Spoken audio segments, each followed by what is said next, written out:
ഞെട്ടിക്കുന്ന പുതിയ വിവരം കൂടി വരുന്നത് ഞെട്ടിക്കുന്ന പുതിയ വിവരമാണ് വന്നിരിക്കുന്നതെന്നാണ് ആശാൻ പറയുന്നത്. ഹലോ ഫ്രണ്ട്സ്, എല്ലാവർക്കും ഏട്ടൻസ് വ്ലോഗിൻ്റെ പുതിയൊരു വീഡിയോയിലേക്ക് സ്വാഗതം. ഞാൻ വൈശാഖ് പുന്നശ്ശേരി. വളരെ കൗതുകമുള്ള ഒരു വാർത്തയുടെ പുറകെയാണ് ഇന്നത്തെ വീഡിയോ. നമ്മുടെ കൊല്ലം അടിക്ക് പ്രശസ്തമാണെങ്കിൽ ഇപ്പോൾ പത്തനംതിട്ട പീഡനത്തിന് വളരെയധികം പ്രശസ്തമായിക്കൊണ്ടിരിക്കുകയാണ്. നമുക്കെന്തായാലും ആ വാർത്തയൊന്ന് കാണാം. വല്ലാത്തൊരു വാർത്തയാണ് കേട്ടോ.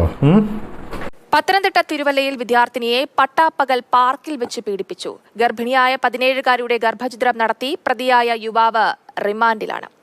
പത്തനംതിട്ടയിൽ പ്രായപൂർത്തിയാവാത്ത പെൺകുട്ടിയെ പാർക്കിൽ വച്ച് പീഡിപ്പിച്ചു.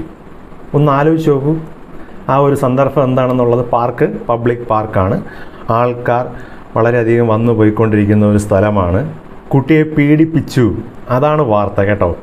പീഡനം എന്നതാണ് വാർത്ത, നോട്ട് ദ പോയിന്റ്. പീഡനം. നമുക്ക് എന്തായാലും ഇത്രയും കേൾക്കുമ്പോഴത്തേക്കും നമുക്ക് കാര്യമൊന്നും മനസ്സിലാവത്തില്ല. കുറച്ച് കൺഫ്യൂഷൻസ് ഉണ്ടാവും, കുറച്ച് ചോദ്യങ്ങളുണ്ടാവും. അപ്പോൾ നമുക്ക് വാർത്ത മുഴുവനായിട്ടൊന്ന് കണ്ടു നോക്കാം.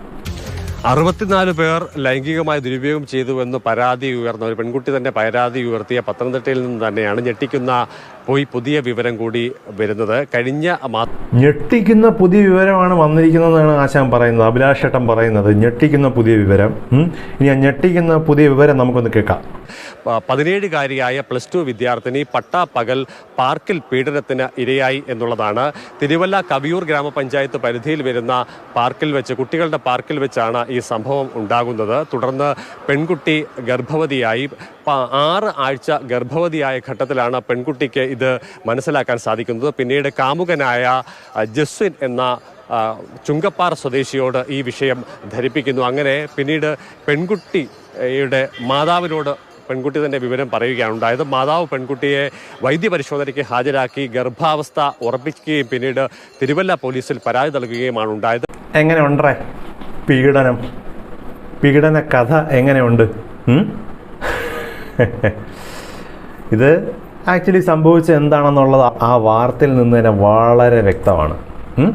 അവർ പരസ്പര സമ്മതത്തോടു കൂടി പാർക്കിൽ വെച്ച്, അല്ലെങ്കിൽ നിങ്ങളൊന്ന് ആലോചിച്ച് നോക്കി, ബലാത്കാരമായി ഒരു പാർക്കിൽ വെച്ച് ഒരു പെൺകുട്ടിയെ പീഡിപ്പിക്കാൻ പറ്റുന്ന ഒരു അവസ്ഥയാണോ അത്? അവിടെ ആൾക്കാരൊന്നും ഇല്ലേ? ഇപ്പം സമ്മതത്തോടെ ആണെങ്കിൽ തന്നെ പറ്റാത്തൊരവസ്ഥയാണ്. പക്ഷേ ഇത് എങ്ങനെ സാധിച്ചു എന്നുള്ളത് ഓക്കെ, ശരി, സമ്മതിച്ചു.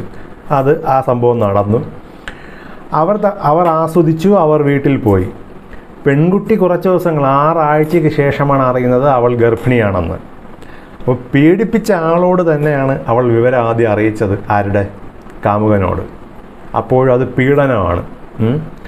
ഈ പീഡനവും പരസ്പര സമ്മതത്തോടുള്ള ലൈംഗിക ബന്ധവുമൊക്കെ നമ്മൾ നിർവചിക്കേണ്ട കാലമൊക്കെ അതിക്രമിച്ചു എന്നാണ് എനിക്ക് തോന്നുന്നത്. ഇതിൽ ആ പെൺകുട്ടിക്ക് പ്രായമായില്ല എന്നൊരൊറ്റ കാരണമാണ് ഇതിൽ ഏറ്റവും വലിയ വില്ലനായി നിൽക്കുന്നത്. അപ്പോൾ ഗർഭിണിയായി, അമ്മ അറിഞ്ഞപ്പോഴത്തേക്കും ഹോസ്പിറ്റലിൽ കൊണ്ടുപോയി അത് കൺഫേം ചെയ്തു ഗർഭിണിയാണെന്നുള്ളത്. അപ്പോൾ ഇനി വേറെ മാർഗമില്ല, പോയി കേസ് കൊടുക്കുക. അപ്പോൾ കേസ് കൊടുക്കുമ്പോൾ എങ്ങനെയാണ്? പരസ്പര സമ്മതത്തോടെ പ്രായപൂർത്തിയാവാത്ത പെൺകുട്ടിയും യുവാവും തമ്മിൽ ലൈംഗിക ബന്ധത്തിൽ ഏർപ്പെട്ടു എന്നല്ലല്ലോ. അപ്പം കേസ് കൊടുക്കുമ്പോഴത്തേക്കും, അല്ലെങ്കിൽ ഒരു പരാതിയായി കൊടുക്കുമ്പോഴത്തേക്കും അത് പീഡനമായി മാറുന്നു. എന്ത് കഷ്ടമാണെന്ന് നോക്കണം. സത്യത്തിൽ ഈ 18 വയസ്സിൽ പ്രായപൂർത്തിയാവുക, അല്ലെങ്കിൽ അങ്ങനെയുള്ള നിർവചനമൊക്കെ മാറ്റേണ്ട സമയമായി എന്നുള്ളതാണ്. ഇപ്പോൾ 18 വയസ്സൊന്നും ആവശ്യമില്ല. ഇതാ കണ്ടില്ലേ, അവർ സ്വന്തമായി എല്ലാ കാര്യങ്ങളും വളരെ വേഗത്തിൽ തന്നെ പഠിച്ചു കഴിഞ്ഞു. അവർക്ക് ക്ലാസ് ഒന്നും എടുക്കേണ്ട കാര്യമില്ല, എന്തൊക്കെയാണ് ചെയ്യേണ്ടതെന്നുള്ളത്. ഇതാണ് ഈ നാട്ടിൻ്റെ അവസ്ഥ. എന്നിട്ട് അവസാനം പ്രശ്നമായപ്പോഴത്തേക്കും, അതൊരു വിഷയമായപ്പോഴത്തേക്കും, അല്ലെങ്കിൽ നാട്ടുകാരറിയുമെന്നൊരവസ്ഥയിലേക്ക് എത്തിയപ്പോഴത്തേക്കും അത് പരാതിയായി, പീഡനമായി. ഇതെങ്ങനെയാണ് ഒരു പീഡനമാവുന്നത്?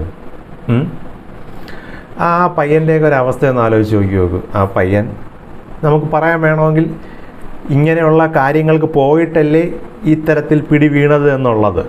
പക്ഷേ നമ്മൾ അതിൻ്റെ യാഥാർത്ഥ്യം നോക്കുകയാണെങ്കിൽ അവർ പരസ്പര സമ്മതത്തോടു കൂടി ചെയ്ത ഒരു പരിപാടിയാണ്. അല്ലാതെ ഇതൊന്നും ഒരാൾ മാത്രം വിചാരിച്ചാൽ നടക്കുന്ന ഒരു കാര്യമല്ല. അതുമാത്രമല്ല, ഗർഭിണിയാണെന്ന് അറിഞ്ഞപ്പോഴത്തേക്കും അവനെയാണ് വിളിച്ച് പറഞ്ഞത്, ചേട്ടാ അബദ്ധം പറ്റി എന്നുള്ളത്. അപ്പോൾ ഇതൊക്കെയാണ് നാടിൻ്റെ അവസ്ഥകൾ അല്ലേ? എന്ത് രസകരമായ ആചാരങ്ങൾ. ഇങ്ങനെ രസകരമായ ആചാരങ്ങൾ തുടർന്നും ഉണ്ടാവുമോ എന്തോ